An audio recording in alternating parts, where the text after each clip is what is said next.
Hello everyone, welcome to my channel. I'm David. 大家好，欢迎来到我的频道。本期视频是 Threads 系列的第二期。本期内容的话，主要有两个方面。首先的话是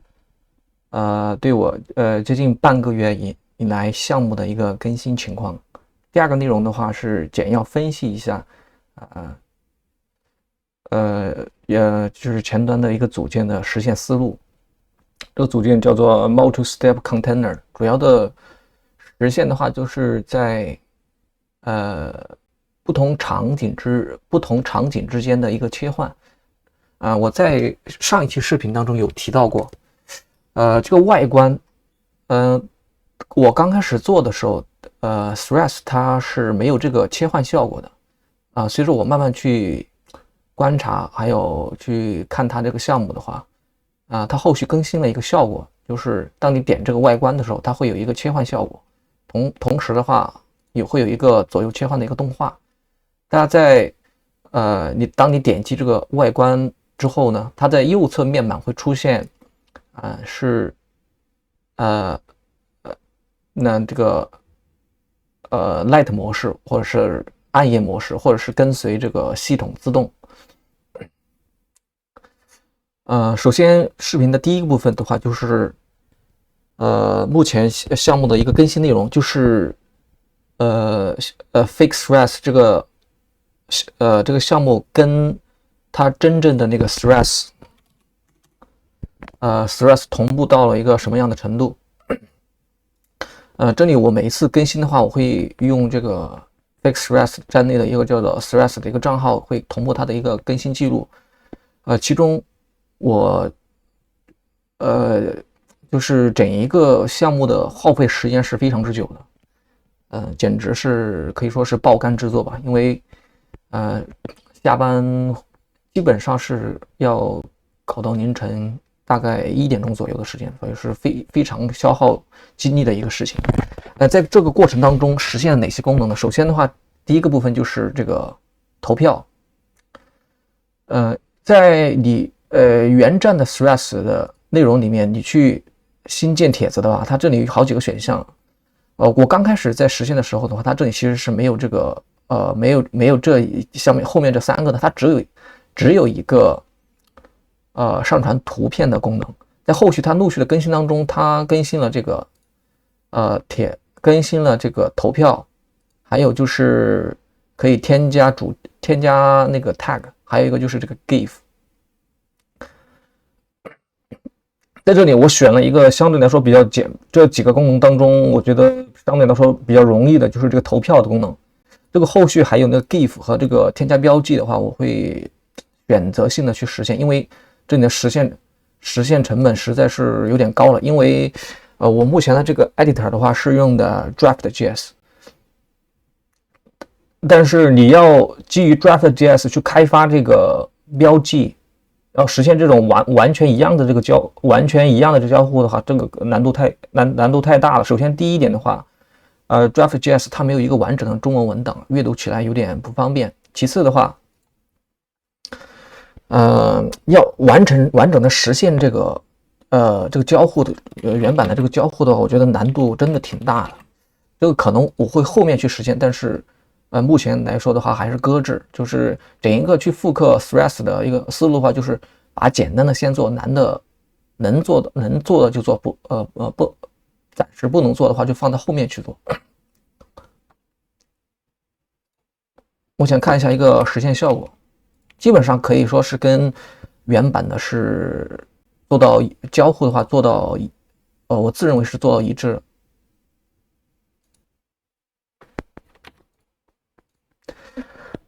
还有的话就是这里还有一个就是你之前的话那个 art 用户的话，这里需要有一个站内提示，当时做的时候是没有做出来。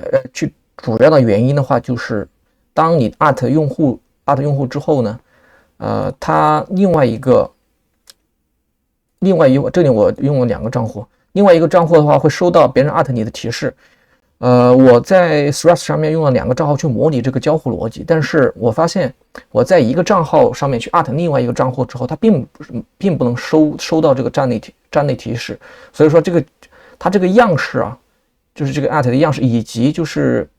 它这些交互的提示呢，我是不知道的，所以但是后面呢，我通过去断点那个 Threads 的那个 source code 找到了这个组件，但是这个提示呢，还是我自己去构思这个产品的，是应该怎么样提示？其实我也不知道，真正的用户我之后，他这里会什么样提示？我这里是参考之前的，做了一些完善。然后其次的话，还有一个就是附带投票的一系列功能的话，就是当这个投票结束之后呢，它会有一个投票的一个提示。点进去的话，也是能够看到这个你当初投票的一个内容。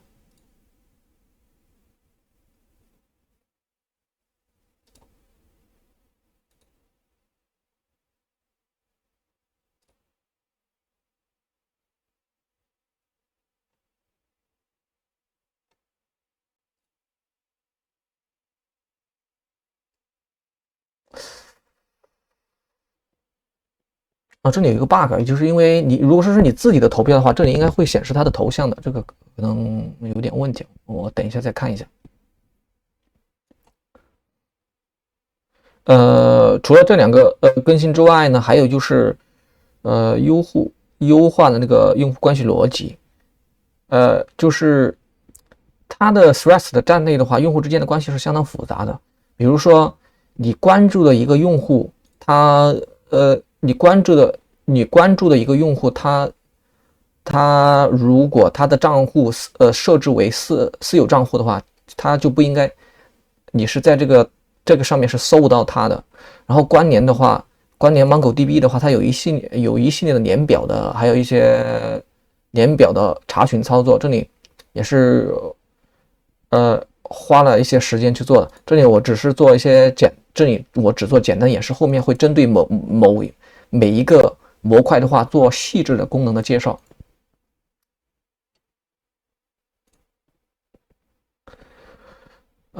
除此之外呢，还有就是优化主题色的切换，就是刚才我说到这个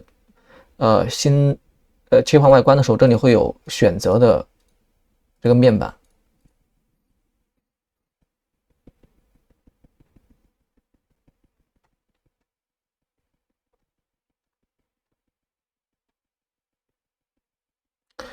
除此之外呢，就是对登录的用户，它这里做了一个设置页原版的它的设置页是比较复杂的，有很多功能，但是我去做的话，而且它有一些是它是关联 Instagram 的，我这里是没有的，所以说我对这个功能做了一些取舍。你看，如果把我自己的账户设置成私密账户的话，这里这个推荐用户的话就不会出现我的那个账号。然后这里编辑主页这个账号这个状态也是会同步的。除此之外呢，它这个设置页还可以去删除主页。删除主页的话，这里也是真正能删除，但是这里我作为演示，我就不去真正的删除我自己的账户。然后还有当缩小之后呢，它会有一个组件的，就是这个 mode 的这个切换。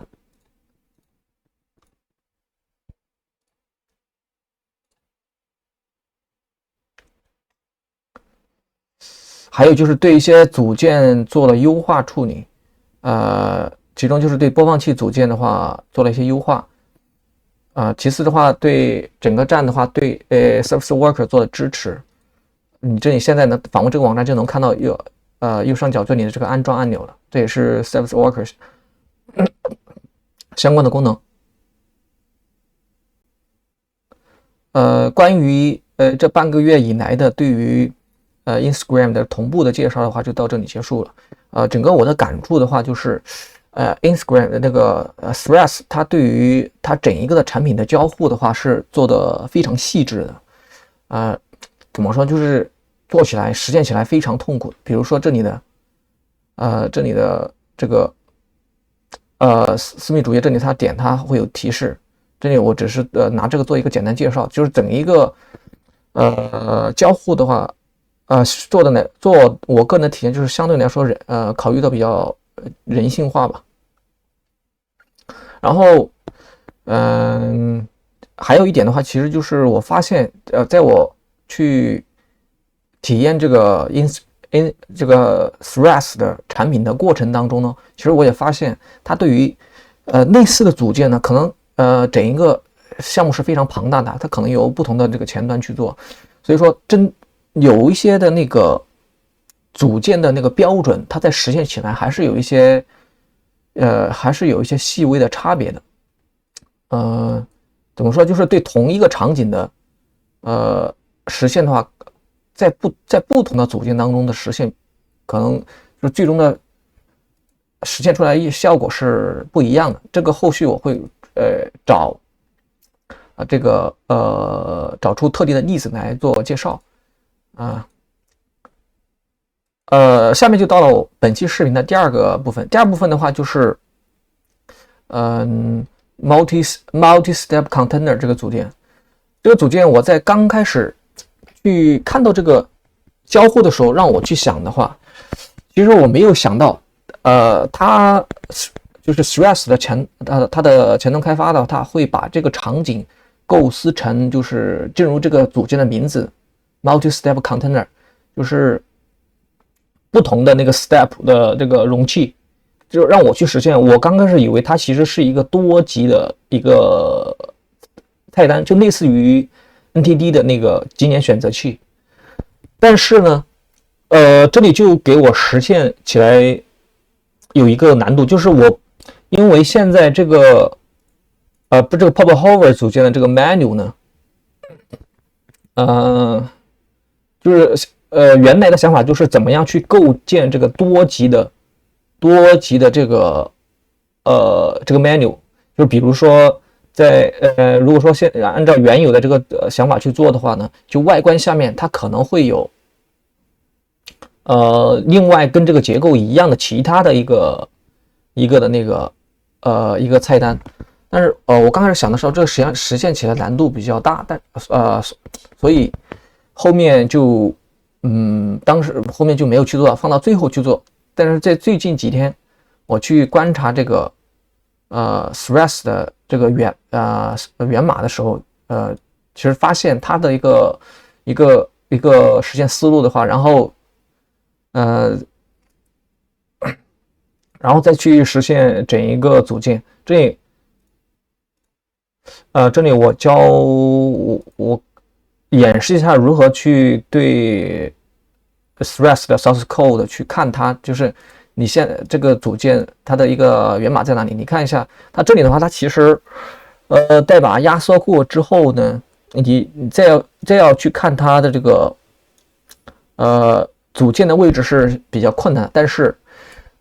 也是有方法的。因为它在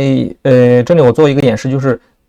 Threads 它在 PC 端和在 H5 端的话，它的整一个代码体量是不一样的。为了方便去找到你想要的这个组件的话，你可以把这个 DV2 设置成就是模拟成那个手机端，然后再去看它整一个的那个代码结构的话，会相对来说比 PC 端的代码量更少一点。这样我们找到我们想要的那个组件的那个代码位置的话，会更加容易。这里我们看一下，如果说是让我去找这个它这个组件实现的位置的话，其实是有迹可循的。首先的话，你可以去审查一下它的元素，在它的元素上面有没有一些特定的样式。比如说对于这个组件的话，你可以看到它在它的那个 div 的那个样式上面会有它怎么样去实现这一个切换的动画。它其实是利用了那个 transform。比如说现在是第一级，就是这个整一个组件的第一级，然后点这个外观，它会切到第二级，然后这个时候我们再看一下它的整一个的那个 element 的这个结构。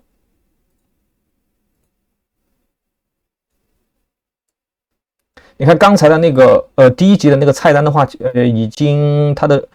那个 transform translate 已经负100%，已经移到外面去了。然后，它的那个，它的那个就是第二级的这个内容的话，是它的那个 translate x 是0%的。所以说这个我们看到这里有一个 translate z 是1，我觉得这个特点这个属性应该是这个组件特有的。然后我们去在整一个 source code 上面去搜索它的一个代码的一个具体位置，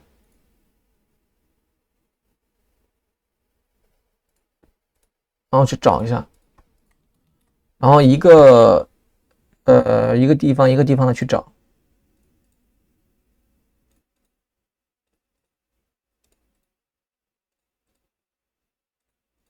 时间有点长，我找一下。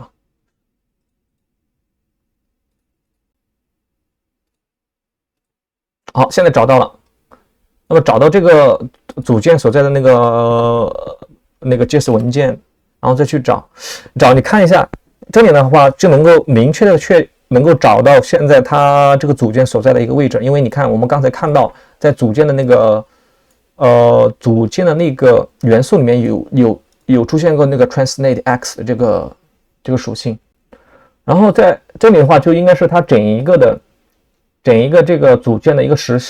现的一个源码，但是整一个代码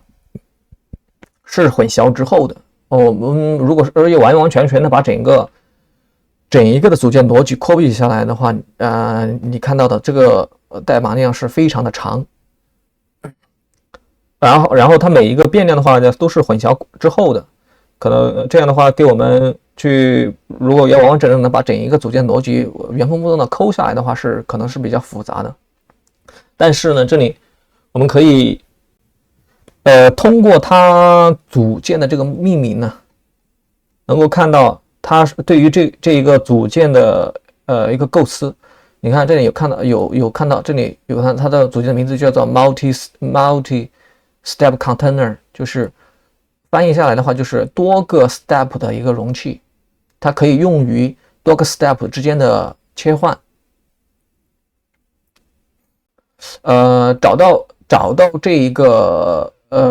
这个关键点的话，就是我们由原来的那个实现思路就是会发生转变，由原来的去实现一个类似于 NTD 的一个级联组件的话，转换为实现这种不同的这个 step 来回切换的这样一个组件。不同组件不同的这个 step 之间来回切换的话，它利用到的是通过这个 translate transform 这个样式做不同 step 之间的切换。有了这一个思路的话，下面的话我们实现这个组件的话，就有了一个大致的方向。其实到这里的话，你会发现，如果说我们转变思路，由原来的这种级联菜单的这个思路转化为不同的这个 step 之间的切换的思路的话，它其实跟我们前端样式前端的组件里面最为常见的这种swap 是非常类似的，就是这种图片切换，它其实你也可以把它看成是这种图片之间的切换，但是有不同的是，它这个 multi-step container 这个组件切换的话，它的子元素的宽度是不定的，并且在切换完成之后，你的副容器的宽度是会跟这个当前激活的这个 step 的这个宽度是一致的。有了这样一个大致的思路之后呢，下面我们就来去看一下整一个代码的一个实现的实现。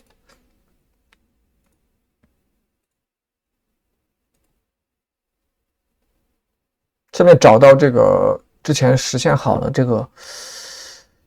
组件叫做 multi-step， 哦，找到了。我在设计这个组件的时候呢，主要有两个部分。首先第一部分的话就是整个主体，就是 container 这一部分。container 这一部分的话，主要是设计了有两个属性，一个是 castling 给外部，然后还有车准。这个车准的话，其实是对它有限定的。这个限定的就是用的这个 step item， 这 step item 就是每一个 step 的这个附容器。这样做有一个好处，有一个优点，就是能够将这个 step 的multi-step 的这个子元素的每一个元素都有一个限定，不然的话，它如果不是它如果说是这个车准它是不同的类型的话，可能最终会达不到我们想要的效果。这里的话，除此之外的话，我还对外暴露了两个方法，一个是 swap next 和 swap pre。这两个方法主要是用于切换的。比如说现在我由这个外观切换到下一个 step， 然后的话由下一个 step 返回上一个 step， 这都是需要调用这个组件的方法来实现的。其实整一个代码的那个并没有多长，大概150行左右。下面我会由上到下的去去解释整一个代码的实现。首先这里定义的这个 current， 这 current 呢就代表的话当前正已激活的这个 step， 主要是去用 useEffect 监听这个 current 的变化，然后做属性的这个切换。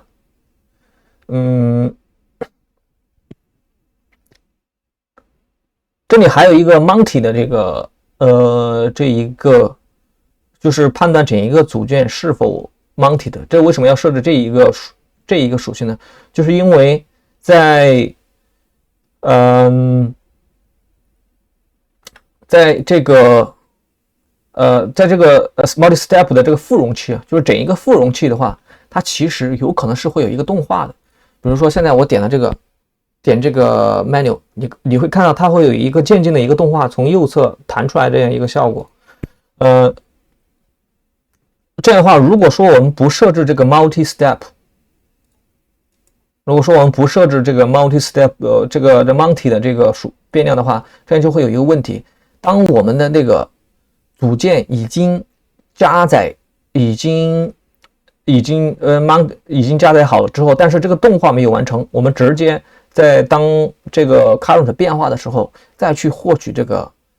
get bounding react 这个宽度的话，就是去设置它的附容器的这个宽度的话是获取不到。这个W 和 height 有可能就是0的，这样的话我们整个组件的显示逻辑就会有问题。所以说这里我也做了一个判断，就是需要去判断这个附容器它有没有这个 animation， 就是有没有这个动画类。如果有动画类的话，就需要监听这个动画类的结束。当然这是只做了这一种场景，可能它还会有更多其他的这种动画，比如说 transition， 这里的话我就不去做兼容处理，因为我目前的项目当中只有这样一个 animation end， 就是使用 animation 这个动画的这个场景。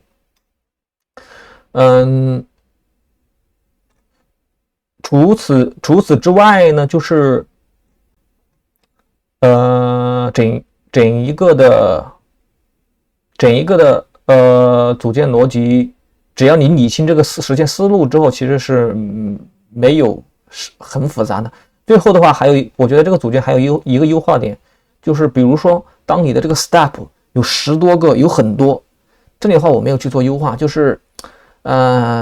你不可能把第一次加载的时候就把所有的这个 step 渲染出来。我觉得这里的话其实还有一个优化点，就是你可以只渲染当前 current， 以 current 为基准，就是左右各渲染一个，然后其他都把它不要把它渲染，这里我没有做这个优化。接下来对我视频的第二部分做一个简单总结，就是第二部分的话，主要就是对 multi-step container 这个组件的实现思路做一个简单介绍，以及如何去通过这个 source code 来找到 Threads 对应的这个组件逻辑所在的一个目录。那本期视频差不多就到这里，快要结束了。谢谢大家的观看。